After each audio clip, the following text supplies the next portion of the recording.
કેમ છો મિત્રો? મજામાં? તમારા માટે ફ્રી વખત આપણે ગજી સિલ્ક પ્લેન ગાળામાં રીસ્ટોક માલ લઈને આવી ગયા છીએ.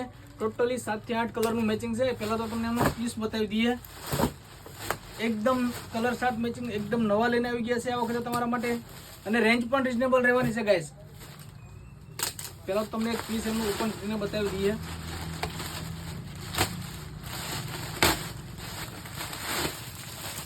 Blue colour and maroon colour એક પીસ ઓપન કરીને પણ તમને બતાવી દઈશું. કલર જોઈ લો, બધા કરતા મસ્ત કલર છે. રેન્જ એકદમ રીઝનેબલ છે. પિંક કલર જોઈ લો ભાઈ, પિંક કલરની તો બહુ ડિમાન્ડ છે આ વખતે. ખોલીને બતાવી દઈએ પહેલા તમને. પ્યોર ગજી સિલ્ક પ્લેન ગાળામાં પિંક કલર જોઈ લો. પલ્લુ બલ્લુ બસ એકદમ ફાયરિંગમાં આવી ગયું છે ભાઈ. બહુ બધા કલર મેચિંગ છે. એકદમ નવા કલરનો શાર્ટ મેચિંગ છે. રેન્જ એકદમ રીઝનેબલ છે. જો આમના તમારા ફોટા બી હશે તો વોટ્સઅપમાં હાઈ કરીને મોકલી દો. સ્ક્રીન ઉપર અથવા તો તમને ડિસ્ક્રિપ્શનમાં અમારો વોટ્સઅપ નંબર પણ મળી જશે.